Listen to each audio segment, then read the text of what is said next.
Bem-vindo aqui para mais um vídeo que tem esse apelo um pouco mais educacional, onde nós fizemos uma troca de ideias aqui no canal a partir dos comentários que você coloca nos vídeos que publicamos.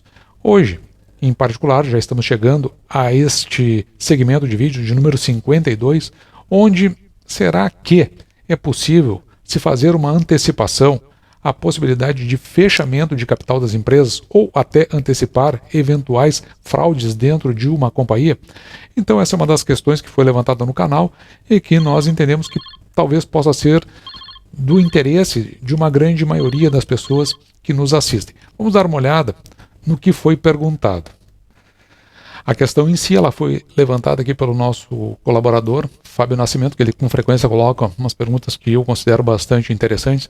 Mas veja aqui, que ele vendeu a posição dele em NBR3, que é a EDP Energias do Brasil, e ele ficou chateado porque ele teve que fazer essa venda, tendo em vista que a companhia provavelmente vai fazer o fechamento de capital.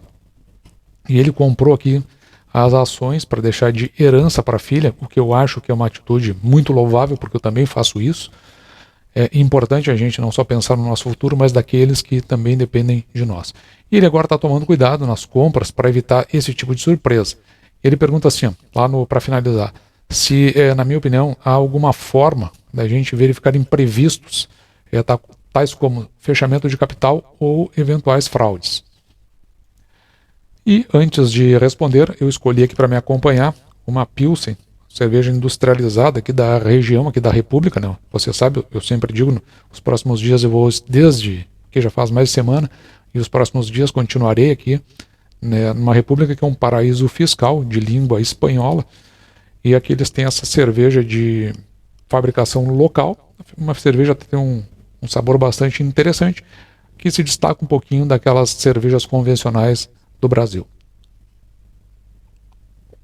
Saúde. E vamos ficar aqui na questão se há alguma forma de verificarmos imprevistos como o fechamento de capital e a possibilidade de fraudes. Então vamos começar por fechamento de capital da empresa. Isso porque nós já fizemos um vídeo sobre isso, mas aqui eu acho que o que vale é a experiência. O objetivo desse vídeo, quando o fizemos, era falar sobre oferta pública de aquisição, que é o que vai acontecer com a NBR, e principalmente sobre tag along, porque esse aqui é o caso de uma empresa que não tinha tag along para suas ações preferenciais. Então, veja bem, já que para ações ordinárias tem obrigação legal. Mas o que interessa aqui, o que eu acho de importante, é que essa foi uma empresa, e essa é a experiência que eu conto, que ela era uma empresa pública, ela foi privatizada em 2021, no meio do ano ela foi privatizada. Então, antes de ela ser privatizada, nós começamos a comprar ações. E aí a gente estava discutindo a questão do tag along, por isso que eu fui fazendo esses vídeos. Depois que foi concluída a aquisição pela CPFL Energia, tanto que ela muda de nome, passou de CEE, que era a Companhia Estadual de Energia Elétrica do Estado do Rio Grande do Sul, ela passou para CPFL Transmissão. Então, quando foi feita essa compra, logo em seguida, eu acredito que depois de efetivamente concluído, uns 3 meses depois, aí que acontece essa oferta pública de aquisição. A empresa simplesmente ela não disse nada. Ela pegou e disse, vou fazer uma oferta pública de aquisição. Vou comprar, quem tiver ação aí para vender, seja ordinária, preferencial, eu estou comprando. Quando ela disse isso, o que me ocorreu? Para que a empresa ela quer comprar todas as ações, ou tirar a grande maioria dessas ações do mercado? Eu digo, ela quer provavelmente fazer o fechamento de capital. Não tem sentido ela ficar com as ações todas para ela, até porque ela é uma subsidiária, a CPFL Transmissão acabou virando da CPFL Energia. Então é isso que ela quer só que ela seja uma subsidiária e aquilo que ela tiver de proventos para pagar, vai pagar justamente para a sua controladora. Então, a minha interpretação foi essa. Não sei se tinha obviedade nisso ou não, mas essa foi a minha interpretação. Quando isso aí aconteceu, eu digo, olha, talvez essa empresa ela possa pagar mais caro por isso. Mas não quer dizer que eu estivesse certo, é apenas uma conclusão. Logo em seguida, ela anuncia dividendos, e os dividendos da empresa, elas, para cada, era uma coisa assim, nunca se pagou tanto dividendos. Mas só para você ter uma ideia, o que ela pagou em dividendos se pagaria por metade do que ela comprou do governo do estado do Rio Grande do Sul. Então, era um dividendo excepcional. Eu digo, então parece que a gente fez uma escolha certa. E logo em seguida, ela diz, eu vou continuar com a oferta pública de aquisição para todas as ações. Inclusive, eu vou subtrair para que eu paguei dividendos. Aí eu digo, isso é hora de vender. Então foi quando a gente vendeu. Tem um vídeo aqui no canal que a gente conta essa história.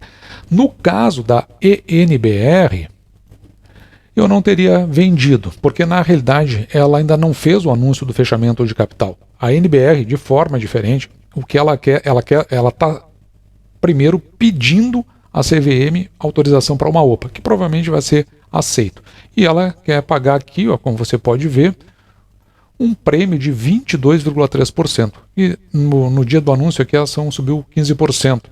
Então eu particularmente, nesse caso aqui, claro, depois que subiu, eu até pensaria em vender. Mas, em princípio, aqui não dá para fazer antecipação, por várias razões. A primeira dessas razões é a seguinte, é uma intenção.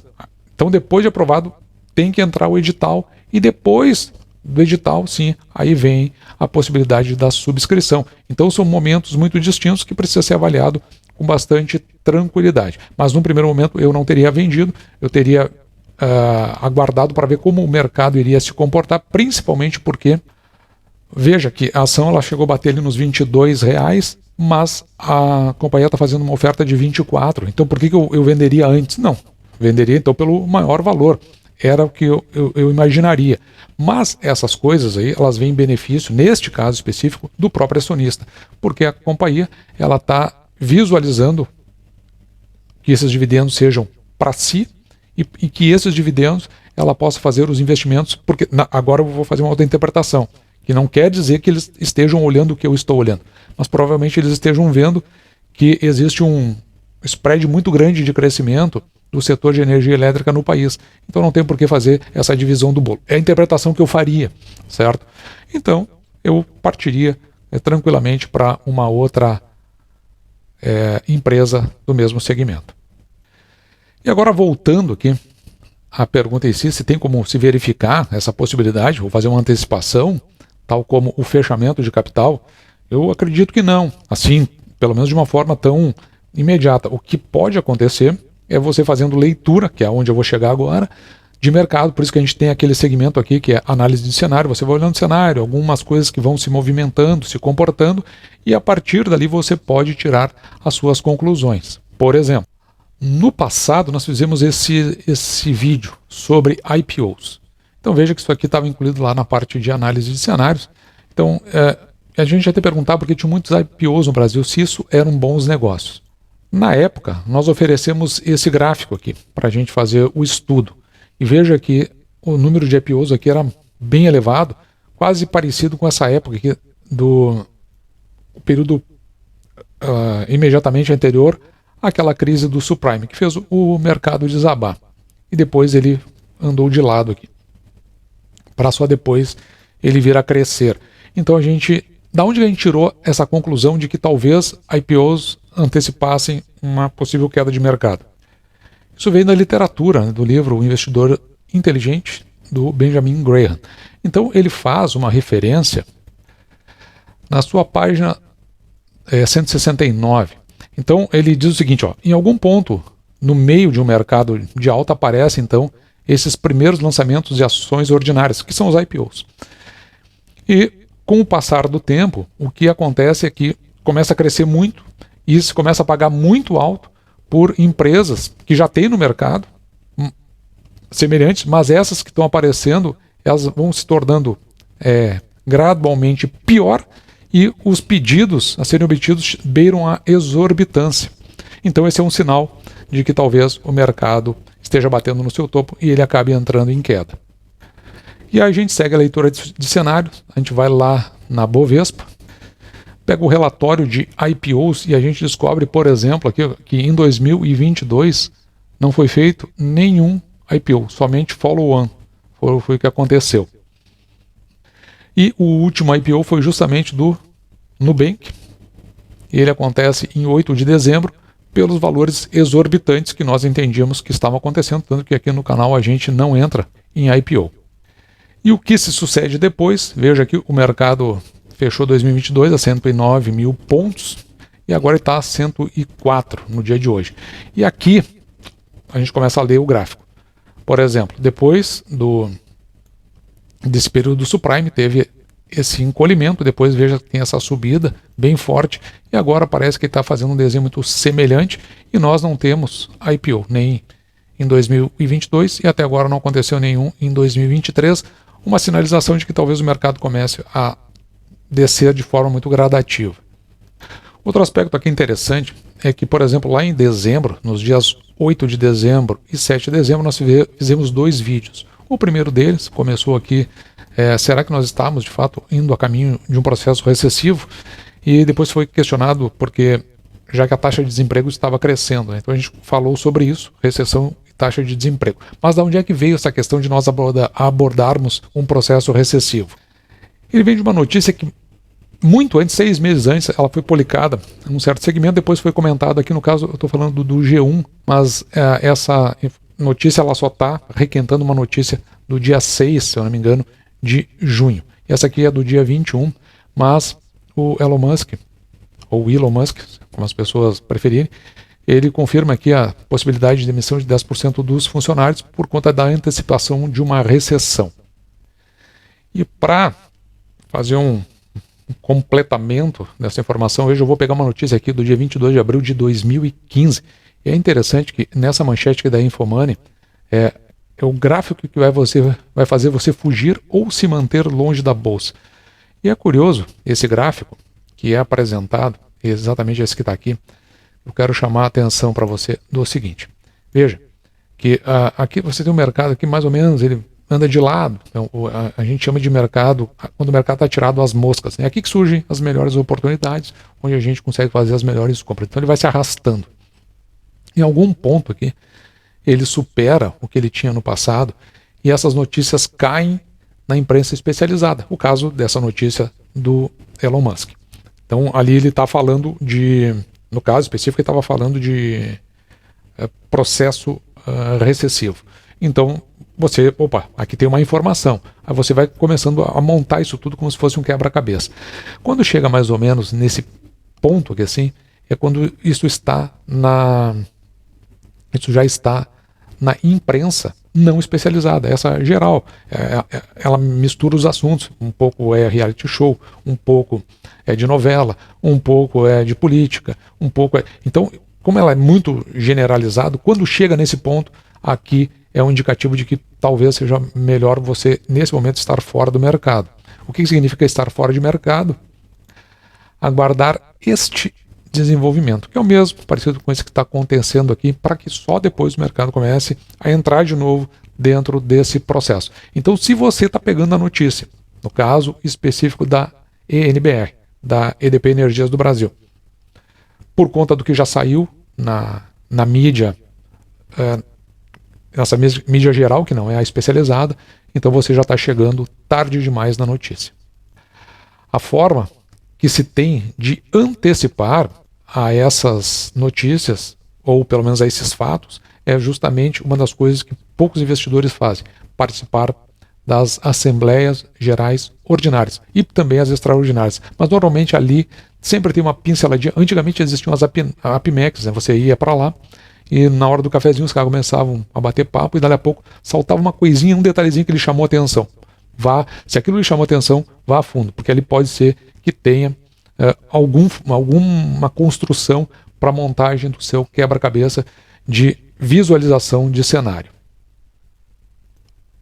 Ou seja, é uma questão que mistura um pouco de informação com intuição e a experiência que você vai ter no mercado. Mas saber antecipar como forma de cálculo, eu não acredito muito nisso. E a outra questão é se tem alguma forma de verificarmos esses imprevistos, agora no caso das fraudes. E aqui é algo que eu sempre acho muito curioso. Por exemplo, se fala muito das Marisas, Americanas, da Via Varejo, mas existem outras empresas de varejo que às vezes elas estão muito fora do radar e a gente não se dá conta. Então vou pegar um exemplo totalmente não comentado no mercado. No caso aqui, Grupo Graziotin ou Lojas Graziotin, que também está nesse segmento de varejos. E tem algumas coisas interessantes sobre Graziotin que as pessoas não sabem. Você vai ver aí quando perguntam para muitos influencers, mas se tivesse uma loja de varejo, em qual você investiria? Aí o influencer diz, para nenhuma. Mas se eu tivesse que investir numa, eu investiria na Graziotin. Por que eu faria isso? Não que eu vá fazer, né? Estou dizendo que é uma consideração. Porque veja aqui, ó, ela é uma pagadora de proventos e o dividend yield dela nos últimos 12 meses chegou a 11,94%, muito acima até de muitas empresas de energia elétrica que nós temos no mercado. A Graziotin tem um preço sobre o valor patrimonial por ação abaixo de 1, indicando aqui que a ação possa estar barata e que investir nela tem um risco muito baixo. Entre aspas, agora eu vou explicar porque talvez não seja assim. E veja que tem um PL de 4,72, ou seja, você receberia aí em torno de 4 anos e 9 meses o que você investiu em função do lucro líquido da companhia. Além disso, ela é uma pagadora de proventos. Aqui você pode esperar até para 2023 próximo aí de R$ 1,70, sendo que a companhia pagou aqui em 2022 R$ 3,37. Por isso que ela descolou. Mas se ela ficar no R$ 1,70 aproximadamente, você vai ver que a companhia tem condições de se aproximar muito dos 6% que nós procuramos aqui no canal. E por que eu não invisto na companhia? Tem várias informações aqui interessantes, mas uma delas, se você for aqui nesse relatório, porque você precisa olhar agora para os relatórios que a companhia produz. Esse aqui é o release para a imprensa que a companhia faz. Você não consegue encontrar lá, por exemplo, as ITRs. O site dela é muito ruim de informação aos investidores, mas se você for aqui na página 6, por exemplo, uma das coisas que não me faria investir nela, por exemplo, veja aqui, ó, setembro, porque esse aqui, o último que tem é do terceiro trimestre de 2022, veja aqui o índice de inadimplência. Esse índice aqui é de 15,6%. Veja que está muito acima dos parâmetros da companhia, né? E isso aqui, considerando inadimplência, considerando, né, evidentemente, o crédito parcelado pré-fixado, 15,6%, já o crédito direto ao consumidor, aqui 12,1% de inadimplência, que é muito alto. Veja que nos bancos a gente procura bem abaixo dos 5%, para você ver como isso aqui leva a um efeito que tem aqui na página 8. Veja aqui, ó, este resultado financeiro. Vamos pegar toda a linha aqui, vamos ficar só com os primeiros 9 meses de 2021, 2022, embora tenha diminuído, veja que está no negativo. E o que significa isso? Que aquilo que a companhia recebe de correções, juros pelas suas aplicações, é muito menor aquilo que ela tem que pagar pelo mercado por aquilo que ela toma de empréstimos. E quando eu digo isso, nas suas aplicações, você bota junto aí o que ela tem para receber em termos de juros por conta dos seus créditos. Eu não anteciparia uma fraude, mas eu anteciparia que é um setor bastante delicado. E eu colocaria outros muito similares, assim, em alinhamento, para verificar o quanto um se distancia do outro, como a gente faz com bancos, para verificar se dentro desses quesitos algo se destoar muito. É uma companhia que eu não tenho nenhuma intenção de fazer investimento. Então não é que tu se antecipe fraudes, mas você precisa se aprofundar nos balanços, e essa é a razão pela qual na sua carteira você precisa ter poucas companhias que você consiga se aprofundar nessas análises, do que você ter muitas companhias, porque você vai ter que fazer as mesmas análises para todas elas, correndo o risco de eventualmente ingressar na sua carteira companhias com propensão ao cometimento de fraudes, porque quanto mais elas se distanciam nesses resultados financeiros, maior a tendência delas de práticas ilícitas. Não que de fato elas venham fazer, mas existem outras composições, elas fazem composições políticas, juros de prazo a menos, investimento em partidos políticos e tudo isso que a gente sabe que compõe a estrutura econômica brasileira. E assim, esse foi o vídeo de hoje. Vou ficando por aqui, me despedindo de você e deixando, como sempre, o meu grande abraço.